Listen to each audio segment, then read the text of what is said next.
guys, welcome to the channel. Today I'm gonna walk you through how I'm preparing for online classes.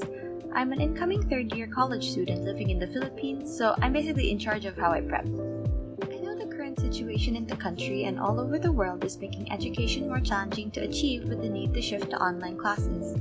I know everyone's situation is different because of the pandemic, so please take what you can from this video and don't feel like you need to do all the things I'm doing here.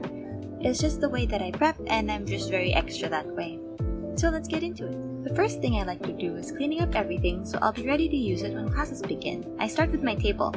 It's usually very full because it's one of the few places I can put my stuff. I share a room with my sister, so it's probably the only space I have aside from my bed. Even if it looks really cluttered, I arrange my table in such a way that I can remember where I put things I need. It might help if you can group things by category so it'll be easier to find it when you need it. I like it when things are aesthetic, but I don't think it should be a main priority, especially when you're studying. You can get good grades and study well even if you don't have all the fancy stationery, as long as you know how you learn best. I admit I don't have the most pretty notes or handwriting for that matter, but I know what works for me and that's all I need. It's more likely for me to keep switching pens than it is switching notebooks, so I usually like keeping my notebooks more to the left and my pens more to the right. I also like keeping my most used pens in a more mobile container, especially when I'm at home, because it makes it easier to maneuver around the table when I'm using my table for something else, like creating big projects or customizing stuff. As you can see, I don't like underestimating the usefulness of packaging and old toys when it comes to organizing. One of my washi tape containers is a tray I got from a box of chocolates, and the other is a wooden box I painted gold that I got from a set of wooden puzzle pieces. My desk organizer on the left is one I made using a cardboard box that my desk came in. That's the same for the striped box on top.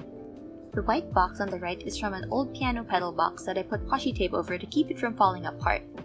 Both my pen cups are old containers that I reused. One is a unicorn I made from a plastic soda bottle I painted years ago for a project, and the clear one is a plastic jar we got cookies in. Even if I am reusing a lot of stuff, I'm not above buying things to help me when I really need it. Most of my other organizers I have are either free or relatively cheaper than alternatives.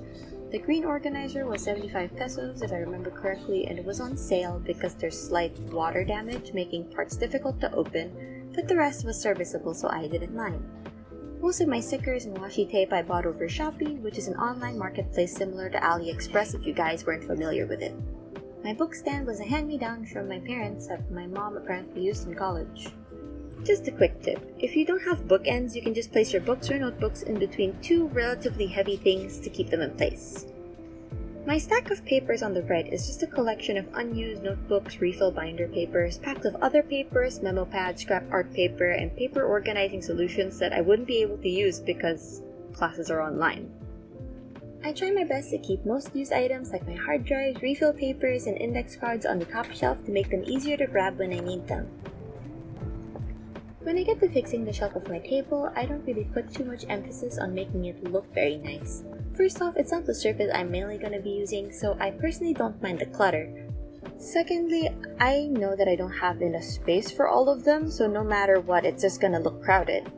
And third, I prioritize being able to reach things more than hiding them away so that they look clean.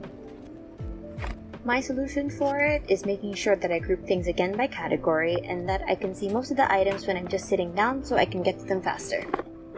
When I finish fixing my table, I move on to cleaning up my files. I make sure that I back up my old files. I back up my files on both Google Drive and my own hard drives for extra security and for when I don't have Wi-Fi. My university email has a special perk of unlimited Google Drive storage, so I use that for backing up my old academic work. I like keeping my old notebooks in case I know someone who might take the subject and could use my old notes. Same thing for paper readings. I tend to keep a bunch of them in case someone else might need it so they wouldn't have to print up another set. Then afterwards you can just clear them out if you don't need them anymore and enjoy the all-new free space you have for now. After I've been granted some of my classes, I usually take a quick look through all my pens and highlighters. I've been really getting into my stationery, and as someone who sorts things out better with colors, I like having them around. I'm the type to color code all my subjects in a semester, so I take my highlighters and match them to a colored pen. This is just the style of planning I use for my subjects.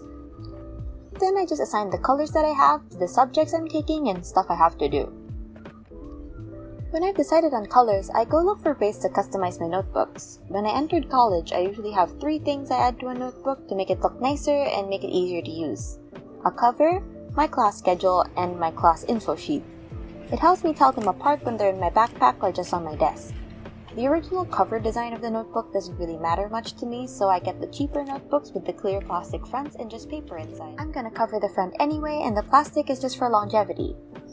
I also get spiral-bound notebooks because it's usually more economical than good quality thread-bound notebooks. These ones I'm using are sold for about 40 pesos online, except for the grid notebook, which is a different brand, a bit bigger, and is about 100. I'm probably not going to use the grid notebook this semester, but I like having it around in case, in the crazy system of getting subjects, I happen to get a math subject. I don't like much things to obscure the designs I picked out for my notebook, so I like removing the stickers on the front.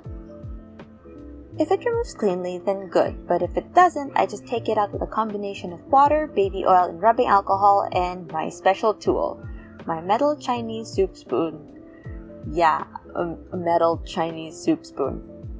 I just use it as my scraper tool, but use whatever you have around. Coins work just as well. If the paper part doesn't peel off cleanly, I use the water to soften it and scrape it off. Only the sticky backing will be left on the notebook, so I use some baby oil to soak it and scrape it off. When I feel like I've removed all the adhesive from the notebook, I wipe it away and check for stickiness. If it's still sticky, I put a bit more oil and do it again. After all the adhesive is scraped away, I wipe as much baby oil as I can off the notebook cover and put a bit of rubbing alcohol to remove any oil residue. Once the stickers are removed, I measure the front pages of my notebooks. I go through my Pinterest and find photos that might be good for my notebooks. I usually try to make them about the games and shows that I like. I'll link you guys to the artists in the description, and I'll share their usernames on screen when I show the finished notebooks. Don't worry, I made sure to ask for their permission if I could use them and print them out. Then I put the measurements I have on a word processor. I stretch and adjust the photos to fit the size of my notebooks, and I just print them out on my home printer.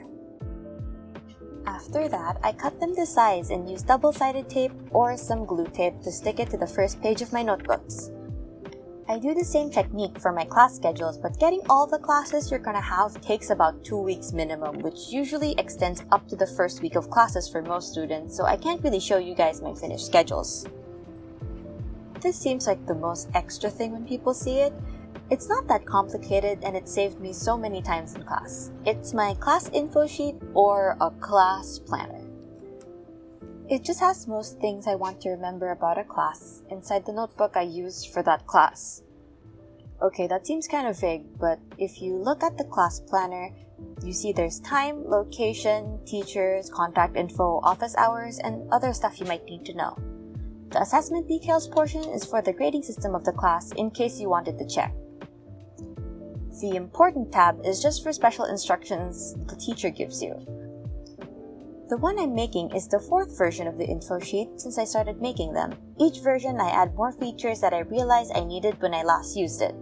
This time I wanted to add a checkbox system for details I'd want to know, like attendance incentives, if phones are allowed, if eating is allowed, if the class has cover-to-cover finals, and if the class requires heavy readings. I know this is the type of info you'd have on a class syllabus, but let's be honest, sometimes you didn't bring it that day, you don't have Wi-Fi to see it online, or you just lose your printed syllabus. It's harder to lose an entire notebook than a piece of paper. Yes, it seems extra, but it's a part of my system where I can find the information I need without having to go online because most of my classes don't allow phones or laptops to be used anyway. The last thing I do before school starts is prepare the thing I'll use to keep track of my homework. I'm using a planner right now to slowly work towards making my own bullet journal. I make my color key and task key on the side of my planner in case I forget what they mean. I made my key to fit how my university works. All entries are based on circles, and I add to them when they need to be remembered more, so exams and stuff I need to bring for that day. I already have my staple color codes which I place on the bottom, but I really need the color codes for this semester's subjects on the side, because they're still new to my system and I'm not used to which colors they are yet. Then I add all the important dates from the university calendar onto the monthly spread of my planner and the start date to the weekly spread. I chose this planner specifically because of the vertical hourly time format. It helps me manage my time better by seeing how much I can actually fit in my day. Granted, you do need to develop the discipline to follow through on what you've planned for yourself, but also thinking about what might be too much for you to handle. And that's the extent of how I prep. I really hope you guys enjoyed the video today. If you want to see more study-related videos from me, then just hit the subscribe button and the bell so you know when a new video is up. If you have any suggestions for videos I can make, just comment them down below. I guess that's all for this video. Bye guys!